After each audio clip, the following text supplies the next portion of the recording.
Hari ini, siang tampak lebih gelap, tidak seperti yang seharusnya. Muramnya suasana siang itu tidak menyurutkan rencana pertemuan tiga sekawan, yakni Rick, Rachel, dan Aloysia. Mereka sudah lama tidak bertemu langsung karena kondisi pandemi yang memaksa hanya bisa bertatap muka secara virtual. Selepas dari pelonggaran PPKM, ketiga sahabat itu memutuskan untuk bertemu di suatu kafe yang bernama Odyssey. Letaknya di tengah-tengah kota mereka tinggal yang berseberangan dengan gereja Santo Fransiskus. Rachel sampai lebih awal. Sebagai mahasiswa yang sangat disiplin, dia selalu membiasakan datang sebelum waktu yang ditentukan. Sembari menunggu sahabatnya datang, Rachel memesan minuman untuk menemaninya menunggu sejenak. Rachel harap mereka tidak terlambat.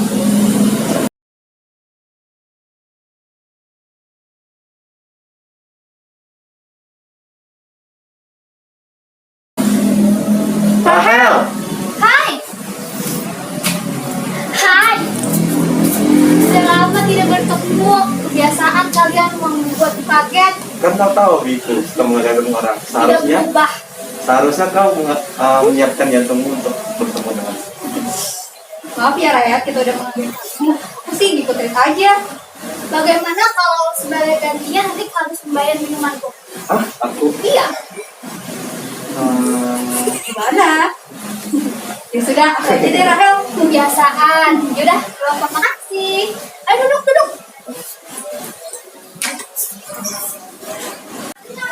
Ngomong, Rahel tetap sama saja seperti dulu. Selalu bisa memanfaatkan fasilitas yang kamu harus. Ya kan sih, dia memang begitu. Kan kamu tahu di antara kita bertiga kamu yang paling baik. Jadi minuman aku yang kamu yang bayar ya. Masukin ya. Ya benar saja, Ri. Sepertinya kamu belum pernah merasakan kopi yang panas ya. Aku jejalkan mulutku. Orang menyebalkan.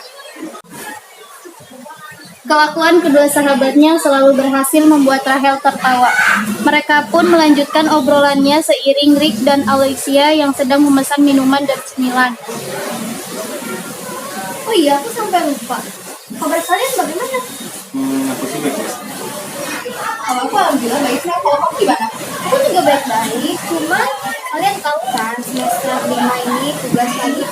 Bahkan tugas aku yang sebelumnya tuh belum dikerjakan. Kalian bisa lihat mata panda.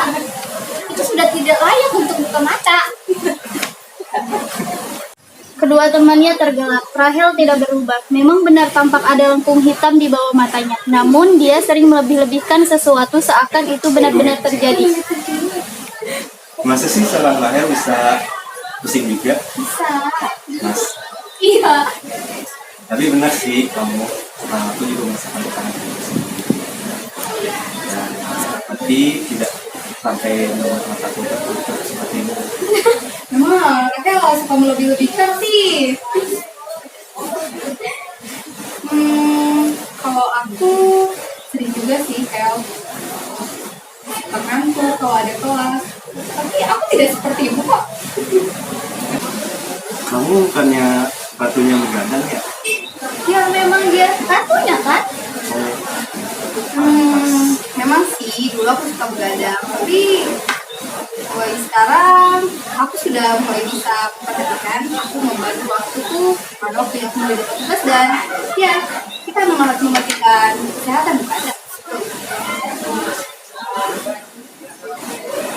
Ya, terlepas dari semua tugas-tugas yang ada, kita juga harus bisa menjaga kesehatan kita. Tunggu, sekarang hari Minggu.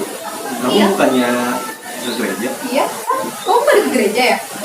Puji Tuhan, sebulan ini gereja sudah kembali seperti semula, hanya saja sebagian dan jadwal gereja putri pagi. Untuk pagi ya, jadi kamu bisa datang buat kumpul sama kita. Untungnya kita bisa kumpul. Sudah lama sekali tidak bertemu. Pesanan Rick dan Aloysia tiba. Ada jeda di antara mereka. Semua asik mencicipi hidangan yang baru saja tiba. Terlihat Rick tampak gusar, seperti ada yang ingin dia sampaikan dan nampaknya akan berujung serius. sih tidak percayakan adanya Tuhan atau suatu yang organisme siapapun yang menciptakan dunia ini. Dunia maksudnya dunia bumi dan isinya itu. Jadi apakah kalian itu percaya dengan Kristen? Aku percaya, makanya aku Kristen. Kamu? Kalau aku ya, saja aku percaya gitu. Menurutku, Tuhan kan adalah entitas superior ya, yang menciptakan kita semua gitu, dan mengatur segala sesuatu yang ada di semesta ini. Kalau kamu tidak kalau kamu tidak mengakui adanya Tuhan, lantas bagaimana manusia diciptakan? Itu semua kebetulan, manusia. Semua itu kebetulan. Semua yang terjadi di dunia itu adalah kebetulan. Kau tahu, semacam sesuatu yang memang harusnya terjadi, ya memang sudah terjadi. Jadi kau itu lebih percaya dengan kebetulan? Tentu aku tidak percaya ada yang namanya organisme yang kalian sebut tadi. Tuhan, dia itu begitu baik seperti orang yang berbuat baik tanpa pamrih. Lalu kalau dia mengatur semua ini tanpa adanya sesuatu yang jalan-jalan dia pinta, lantas dia buat apa berbuat seperti itu? Apa pentingnya buat dia? Jika hanya untuk disembah dan untuk dipatuhi, betapa ia begitu obsesif dan begitu rapuh, begitu rapuh, selalu ingin kita dipraktikan. Dan bagaimana aku harus menjemputkannya ya? Ya benar aku sih, seperti kau hanya yang bisa bertahan jika mereka yang kau sebut umat itu Tuhan memenuhinya semua sepenuh hati. Itu tidak masuk akal. Aku ingin bertanya, lantas jika memang Tuhan atau apapun itu yang kau sebut sebagai entitas superior itu memiliki kepentingan, apakah itu sebenarnya salah?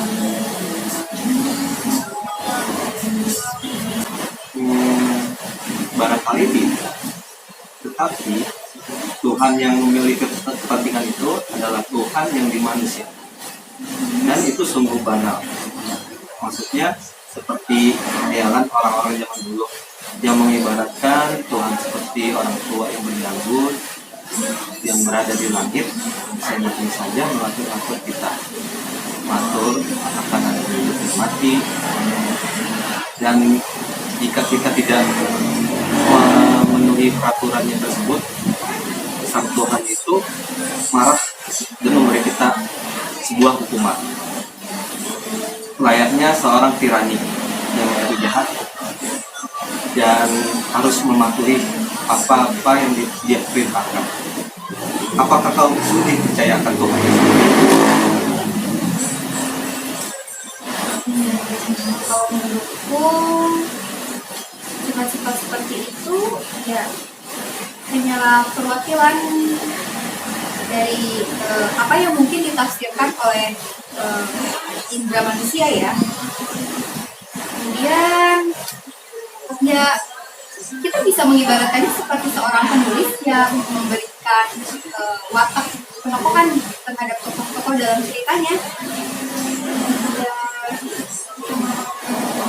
Ya karena manusia menganggap Tuhan itu sebagai makhluk yang apa ya, yang bisa segalanya memiliki kuasa yang besar gitu terhadap semesta ini. Jadi menurutmu Tuhan itu semacam, maksudku Tuhan yang digambarkan oleh itu semacam penggambaran dari apa yang kita lihat sebagai manusia yang sebenarnya bukan begitu sosok Tuhan, tidak ada yang tahu sosok Tuhan. Itu kan? Iya. Menurut pendapatmu tadi manusia dialah yang membuat kehidupan menjadi sempurna. Kenapa? Karena manusia menciptakan Tuhan yang menciptakan manusia. Begini loh. Maksudnya Tuhan kan menciptakan manusia. Dan karena itu manusia menciptakan Tuhan dengan cara selalu menyembahnya. Terlepas dari siapa yang menciptakan siapa, dalam ateisme selalu ada dua pihak yang berkepentingan. Yang pertama adalah berkepentingan untuk mengatur segala sesuatu tanpa alasan yang jelas. Nah, seperti orang-orang beriman yang naif. Maksudnya menyebutkan tindakan itu didasari oleh cinta dan kasih sayang dalam bentuk mengadakan perjamuan yang bisa disebut sebagai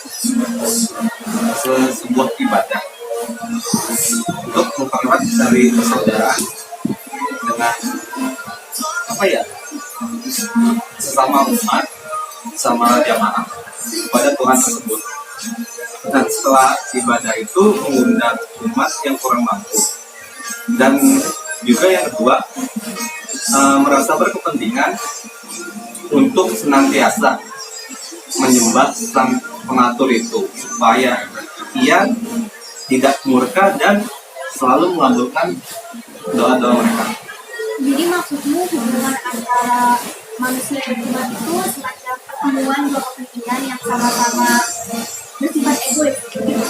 Ya, persis seperti itu, Rachel. Menurutku jika kamu mempercayai Tuhan, kamu pun harus mencoba untuk menjadi hubunganmu dengannya lepas dari segala suatu kepentingan. Nah, ini dengan cara apa? Ya, dengan cara menjadi ateis sepertiku, bahwa kau bisa tahu adakah bantuan darinya. Itu artinya tidak ada jalan keluar. Tiga sahabat itu mendadak terdiam sebentar sebelum Rick mulai terkekeh diikuti suara terbahak-bahak kedua sahabatnya.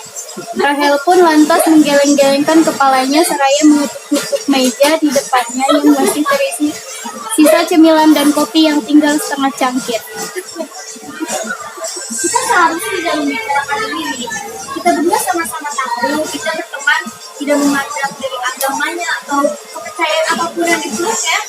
Aku berteman dengan kalian karena itu kalian. Lagi pula biarkan saja itu menjadi urusan hak dan tanggung jawab masing-masing individu kan. Ya memanglah biarkan saja semua menjadi urusan masing-masing, urusan setiap makhluk hidup dengan menganggap Tuhan yang mereka anggap ataupun tidak. Dan ya semua orang memilih hak untuk terhadap keyakinannya kan. Dan yang terpenting kita harus saling menghargai apapun itu pilihan yang diambil oleh setiap individu itu. Betul. Ya, tepat sekali. Itulah mengapa alasan kita hidup teman. Betul. Kayaknya aku harus dulu ya. Tapi setelah ini kita langsung ke taman kota. Sesuai janji kita sih. Saat Rahel hendak bangkit dari duduknya, seketika ia menunjuk jendela di sampingnya. Jendela itu mulai bergetar. Gelas dan piring di meja, bahkan lantai ikut bergetar berbarengan dengan terdengarnya bunyi dentuman yang merambat dari kejauhan. Asap hitam mengepul di tengah-tengah kota J yang terlihat sebagian dalam jendela itu. Rahel, Aloysia, dan Rick menatap beku ke tempat yang sama. Di antara pemukiman penduduk yang menghampar di bawah sana, hanya beberapa kilometer dari tempat mereka berada saat ini. Gereja Santo Fransiskus baru saja diruntuhkan oleh bom.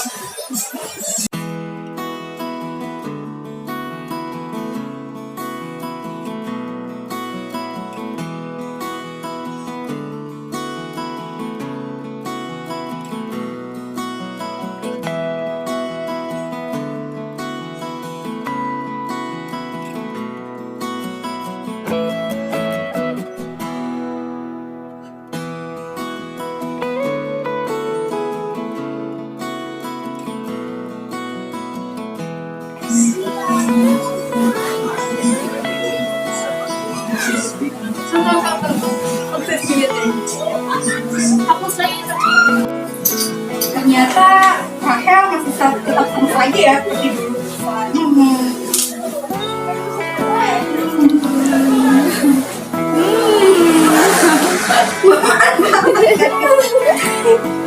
Tangan lo juga manfaat Cut. kesempatan kecil. Gue makan. Ayo, 1, 2, Gue baca lagi. Iya lah. 1. Ini nggak hapus dulu.